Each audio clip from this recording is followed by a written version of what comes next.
Hey guys, Dave from Nerdarchy, for nerds, by nerds. Hang out with this nerd. Ted? And today we're going to get punked with the Monk Paladin combination.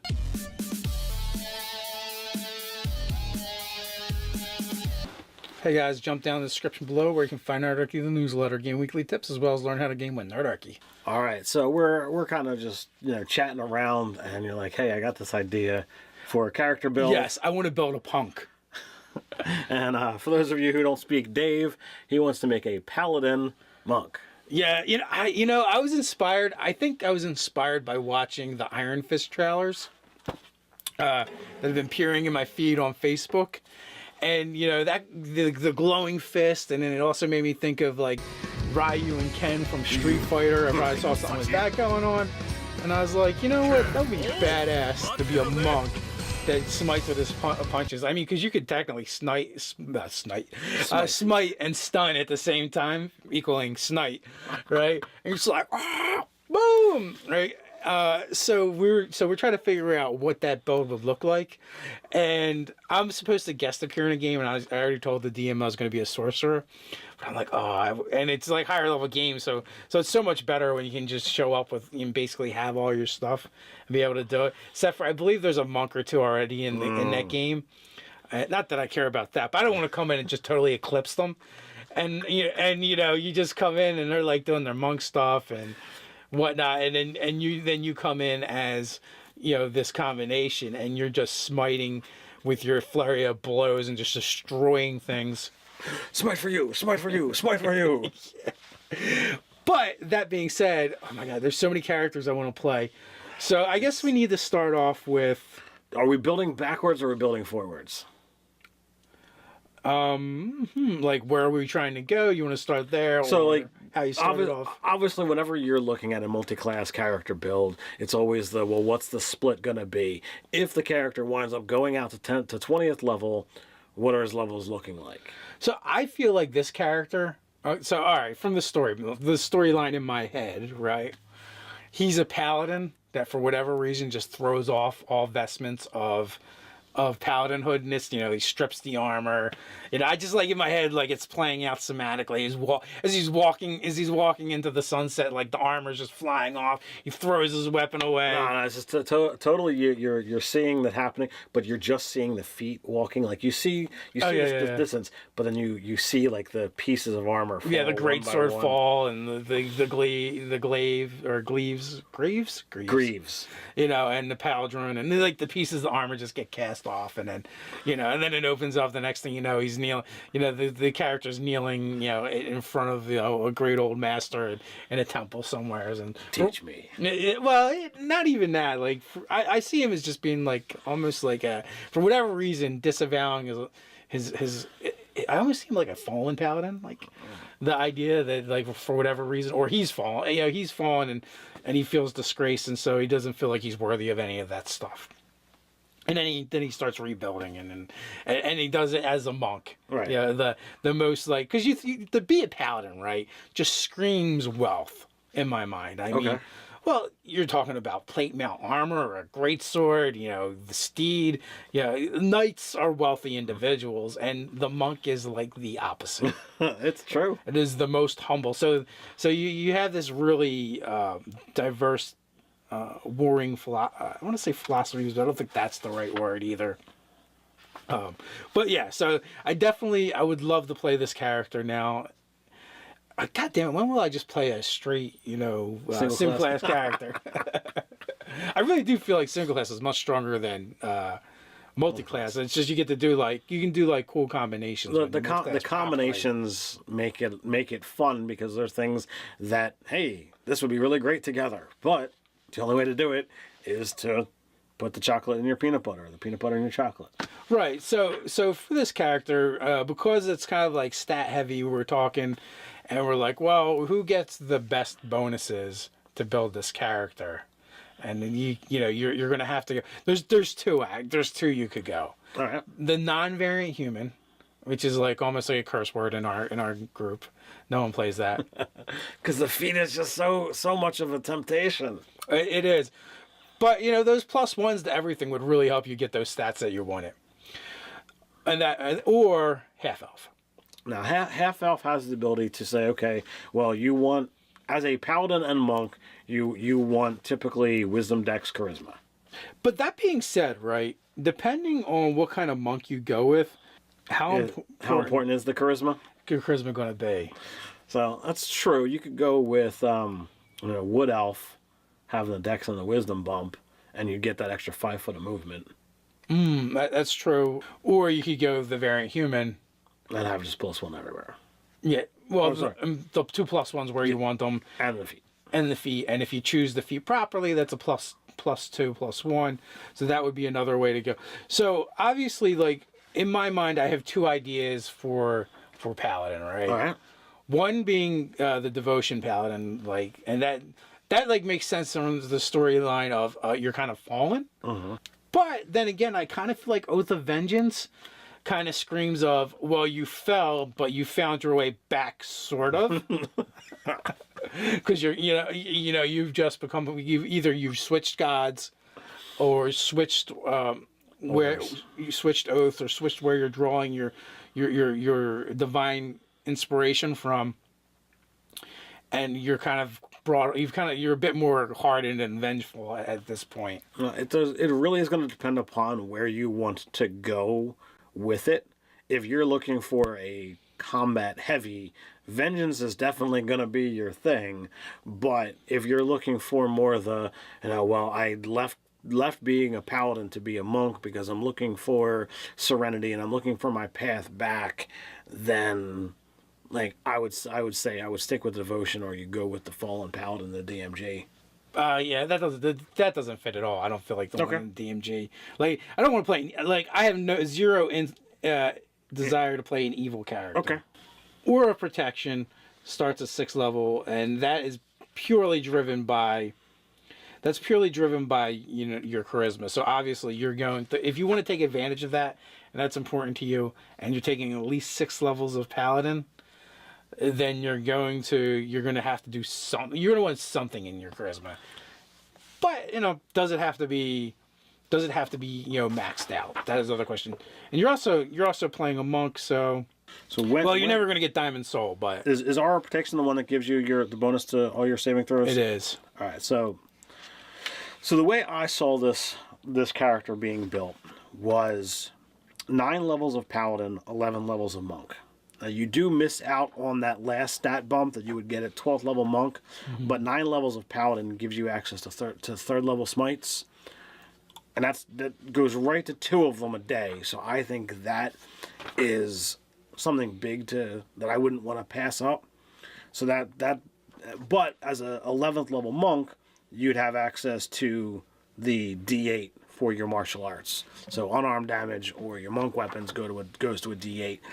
And honestly, you have to go to 17th level to get that D10. That's not going to be enough of a split to really feel the 2 classes together. So I think that's a good cutting point. 9 and 11. 9 and 11. I think so too. And you've been a paladin for a while. And if I was playing it, I would play I'd guess I'd want to go 3 levels of paladin, and then at that point I'd probably ditch paladin and go for probably at least 3 levels of monk. Like if that's the build I was going with. So now the other option that you could wind up doing is if you want to be more paladin-y and flavor it with monk, if you go up to 6th level in monk, that's going to get you the die 6 martial arts, 6 Kai points, 15 foot of movement, a second tradition feature, as well as Kai empowered strikes. So your unarmed attack and your monk weapons count as magic weapons. Yeah, if you were going to go that route, then I would absolutely consider going Kensei. As if you're using Unearth Arcana in the build. Although it's not my vision, but if you're going to go higher with the paladin, that's how I would roll. And then it would be it's not so much that you're mixing these 2 classes, but it's this is an order of that religion that does it this way. It's kind of how I would handle it. But what I have in my mind, dude, I need glowing fists. and the only way to get glowing fists is to go heavy monk, probably go with either devotion or Oath of Vengeance. I'm thinking more Oath of Vengeance. also kind of flavor from the Iron Fist backstory as well. It's going to be fun. The ability, I think that's going to give you your Oath of Enmity from your Oath of Vengeance Paladin. So you're going to, oh yeah, the Vow of Enmity, that's actually your channel divinities. So you're going to get that. Relentless Avenger would be the ability other than your channel divinity that you'd get. And that is, by 7th level, your supernatural focus helps you close off a foe's retreat. When you hit a creature with an opportunity attack, you can move up to half your speed immediately after the attack. And as part of the same reaction, the movement doesn't provoke attacks of opportunity. That's huge for a monk paladin combo because they're going to be moving very quickly. So you're going to have roughly a 50 move when your build is done. So you'd be able to move 25 and not provoke attacks of opportunity when you do that. That's pretty awesome. And also, you're gonna get access to Bane, Hunter's Mark, Hold Person, Misty Step, Haste, Protection from Energy, if you decide you don't want to just go pure smites. Yeah. And let's face it, Hunter's Mark at first level, every attack you're doing an extra D6. But you're gonna have to worry about it's a bonus action to cast it. It's a bonus action to move it. Right, when it comes up. You'd be getting that additional punch. Well, that's true, but only when you first engage, you would cast it, and then if things drop, then you have to worry about it. But if they're not dropping, or right. If they're not dropping, you don't have to worry about it as much, and for one round or whatever. Right. So you have to make that determination of whether that first level spell slot is worth 2 to 8 points of damage in one go as a smite, or 4 if you crit, or whether it's worthwhile to have as an extra D6 on every attack. But on the next round, you're talking 4d6. Well, actually, the following rounds you're talking 46. Yeah. The biggest problem is when you have to move it. Yes, that's when it becomes an issue. Yeah, and you have to decide, if it, was it worth it or not. All right, so let's complete this build. So, because we want to say charisma is important because we're going with at least 6 levels of paladin, we're gonna have to go with half elf. I think so. So I mean, even if it's putting your 12 there, your 12 or 10 there to get a +1 or +2. Right. It's still not. It's not horrible. Right. So then we need a background. Now I almost want to I always want to go noble, just off of Yeah, I wasn't seeing that at all. I mean, I understand where you're going because you're making the connection to Iron Fist specifically. Iron Fist, Street Fighter. Because now I was thinking let's make him a little bit more paladin-y. So I was thinking either go one end or the other in regards to the paladin, and either go soldier or go acolyte. Yeah, both of them work as well. I feel like for the build, you could go anywhere with the background. The background isn't going to be as crucial. Okay. I just started coming up with story ideas as I was thinking about it. So, because the noble works well in the current, the modern setting that Iron Fist is in. I don't see it all working completely the same way in a fantasy setting. Well, here's my reasoning, right? All right. That opening scene I described, it's not just about him casting off his armor, and he's casting off his old life. He's casting off everything. He's kind of denying it, and at some point though, he's going to take on those paladin abilities again. So he's going to have to reinvent the old life and bring it back. So that's kind of, I guess it's kind of, to me it's like it's all like a metaphor for the character. Okay. Of casting off his old life, but yet having to rediscover it at the same time when he later on starts iron fisting shit, or Ken and Ryu style combat. So I guess that's kind of where I was going at. So we got 15, 14, 13, 12, 10, and 8. So a dump stat for this character, it's really hard. I almost want to say intelligence, but you really don't want to have a stupid character. Although an 8 isn't it's just slightly below average. So, but still, it feels like in D&D, slightly below average is You're It's almost like it's a special negative. needs. It's a negative. Oh my god. Yeah. So, all right. Well, I talked about putting a 12 into charisma, so that gave us a 14 there. So if we put our 15 into wisdom, I would go Dex. with Dex, see, to me that doesn't match as much towards Paladin. But he's not that kind of paladin either. All right. So we put our 15 into Dex, making it a 16. We put our 13. Do we have a 13? We do. So put our 13 into wisdom, making it a 14. And then the 14 into con. Put the 14 into con because that's going to be the most important. That gives us a 10 and an 8 between strength and intelligence. Now, the 10 should go into strength because that's technically what you have to be fighting when you're using that greatsword. But for the actual overall build, I would just say the 10 intelligence would be better, and you dump the strength. Although that makes no sense because he wouldn't be able to wear the full plate that he was wearing, unless you actually Well, you couldn't wear it with the 10 either, but unless he's a mountain dwarf. So true. So unless you're creating this character mid-story arc, where something happened to him to actually drain his strength, and it's more than just a mental and spiritual situation that has had him cast off his order, but possibly a physical one as well. The only other thing too that I would think about is like doing the point buy and going for more averages, more average scores, and then you're gonna okay, well, I'm gonna have to work these up as I play, right? Or just go mountain dwarf. So you then can absolutely just dump strength and make it a 10.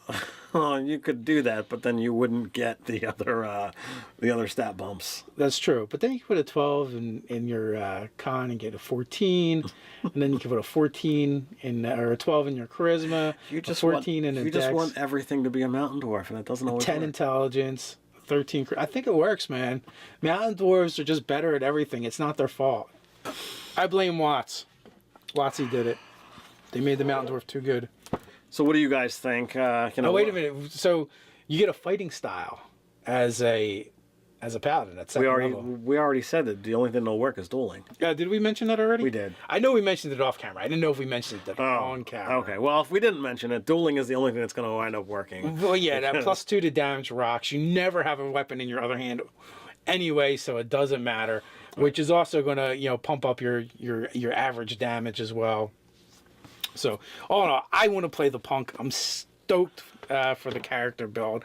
There's just so many characters I want to play and not enough time. Use that comment section down below to tell Dave what's the proper way to do this, and that mountain dwarf is not the correct answer. What do you think of the punk? Let us know. While you're at it, don't forget to like, share, and subscribe. Can follow us over on Facebook. So until next time, stay nerdy.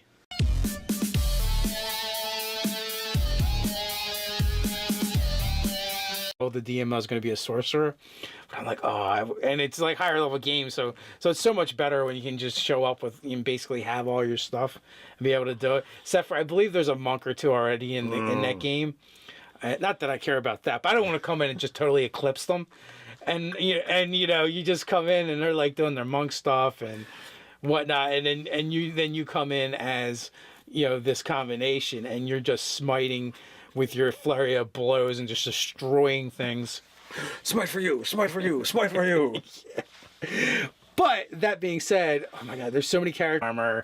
I just in my head it's playing out somatically. As he's walking into the sunset, the armor's just flying off. He throws his weapon away. No, it's just totally you're seeing that happening, but you're just seeing the feet walking. You see the distance, but then you see the pieces of armor fall. Yeah, the great sword fall and the glaive or greaves. And the pauldron and the pieces of the armor just get cast off, and then and then it opens up. The next thing you know, he's kneeling. The character's kneeling, in front of a great old master in a temple somewhere. And hey guys, Dave from Nerdarchy, for nerds by nerds. Hang out with this nerd, Ted. And today we're going to get punked with the monk paladin combination.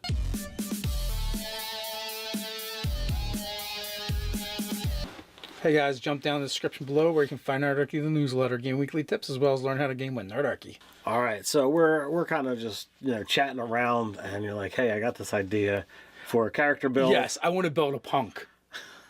And for those of you who don't speak Dave, he wants to make a Paladin monk. Yeah, I was inspired. I think I was inspired by watching the Iron Fist trailers that have been appearing in my feed on Facebook, and that the glowing fist, and then it also made me think of like Ryu and Ken from Street Fighter. I probably saw something like that going on, and I was like, you know what, that would be badass to be a monk that smites with his punches. I mean, because you could technically smite and stun at the same time, equaling smite, right? And you're just like, boom, right? So we're trying to figure out what that build would look like, and I'm supposed to guest appear in a game, and I already told others I want to play. So I guess we need to start off with. Are we building backwards or are we building forwards? Like, where are we trying to go? You want to start there? So, or like, how you started off? Obviously, whenever you're looking at a multi-class character build, it's always what's the split going to be? If the character winds up going out to 10th to 20th level, what are his levels looking like? So I feel like this character. All right, from the storyline in my head, right? He's a paladin that, for whatever reason, just throws off all vestments of paladinhood, and he strips the armor